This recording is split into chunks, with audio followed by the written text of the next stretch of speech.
شروع اللہ کے نام سے جو بڑا مہربان نہایت رحم والا ہے۔ الف لام میم، یہ حکمت کی بھری ہوئی کتاب کی آیتیں ہیں، نیکوکاروں کے لیے ہدایت اور رحمت، جو نماز کی پابندی کرتے اور زکوٰۃ دیتے اور آخرت کا یقین رکھتے ہیں، یہی اپنے پروردگار کی طرف سے ہدایت پر ہیں اور یہی نجات پانے والے ہیں۔ اور لوگوں میں بعض ایسا ہے جو بیہودہ حکایتیں خریدتا ہے تاکہ لوگوں کو بے سمجھے خدا کے رستے سے گمراہ کرے اور اس سے استہزاء کرے، یہی لوگ ہیں جن کو ذلیل کرنے والا عذاب ہوگا۔ اور جب اس کو ہماری آیتیں سنائی جاتی ہیں تو اکڑ کر منہ پھیر لیتا ہے، گویا ان کو سنا ہی نہیں، جیسے ان کے کانوں میں ثقل ہے، تو اس کو درد دینے والے عذاب کی خوشخبری سنا دو۔ جو لوگ ایمان لائے اور نیک کام کرتے رہے ان کے لیے نعمت کے باغ ہیں، ہمیشہ ان میں رہیں گے۔ خدا کا وعدہ سچا ہے اور وہ غالب حکمت والا ہے۔ اسی نے آسمانوں کو ستونوں کے بغیر پیدا کیا جیسا کہ تم دیکھتے ہو، اور زمین پر پہاڑ بنا کر رکھ دیے تاکہ تم کو ہلا ہلا نہ دے، اور اس میں ہر طرح کے جانور پھیلا دیے، اور ہم ہی نے آسمان سے پانی نازل کیا، پھر اس میں ہر قسم کی نفیس چیزیں اگائیں۔ یہ تو خدا کی پیدائش ہے، تو مجھے دکھاؤ کہ خدا کے سوا جو لوگ ہیں انہوں نے کیا پیدا کیا ہے۔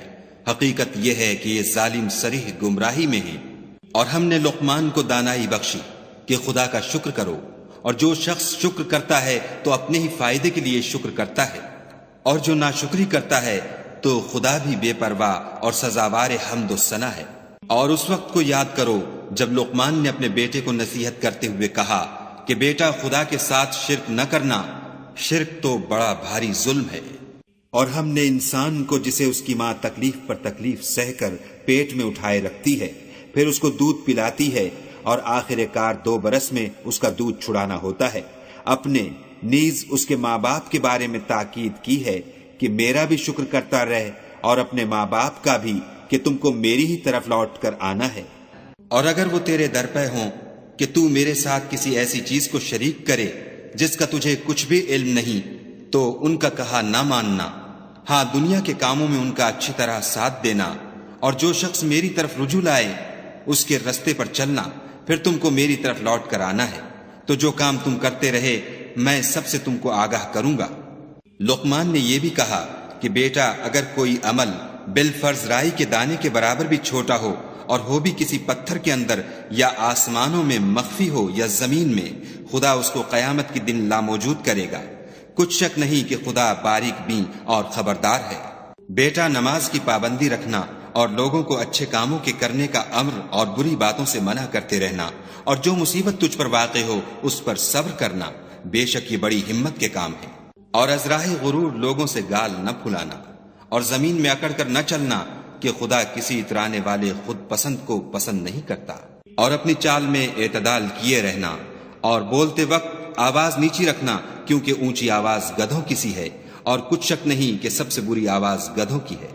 کیا تم نے نہیں دیکھا کہ جو کچھ آسمانوں میں اور جو کچھ زمین میں ہے سب کو خدا نے تمہارے قابو میں کر دیا ہے، اور تم پر اپنی ظاہری اور باطنی نعمتیں پوری کر دی ہیں۔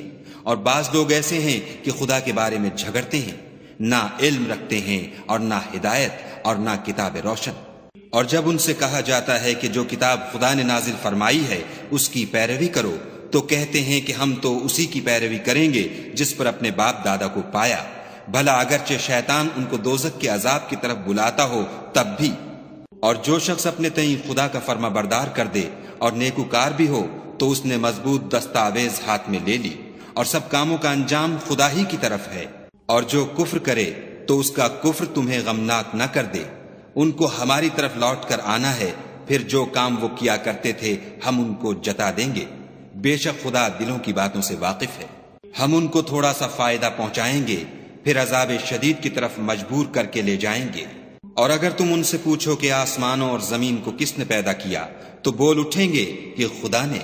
کہہ دو کہ خدا کا شکر ہے، لیکن ان میں اکثر سمجھ نہیں رکھتے۔ جو کچھ آسمانوں اور زمین میں ہے سب خدا ہی کا ہے، بے شک خدا بے پرواہ اور سزاوار حمد و ثنا ہے۔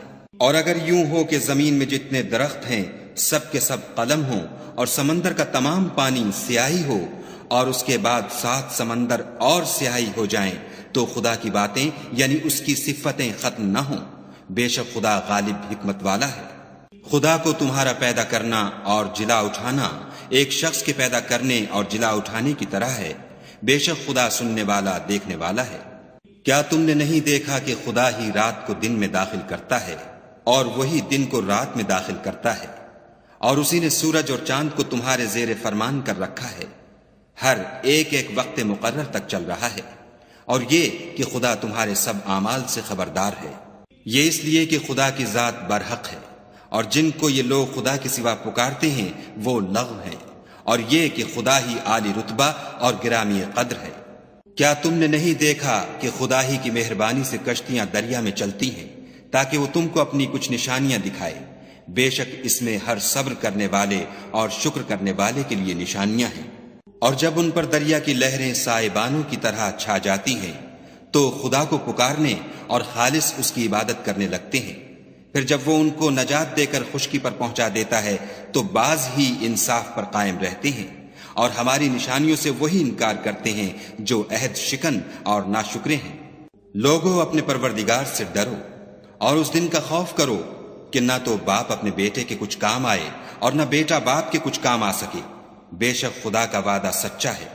بس دنیا کی زندگی تم کو دھوکے میں نہ ڈال دے، اور نہ فریب دینے والا شیطان تمہیں خدا کے بارے میں کسی طرح کا فریب دے۔ خدا ہی کو قیامت کا علم ہے، اور وہی مے برساتا ہے، اور وہی حاملہ کے پیٹ کی چیزوں کو جانتا ہے کہ نر ہے یا مادہ، اور کوئی شخص نہیں جانتا کہ وہ کل کیا کام کرے گا، اور کوئی متنفس نہیں جانتا کہ کس سرزمین میں اسے موت آئے گی۔ بے شک خدا ہی جاننے والا اور خبردار ہے۔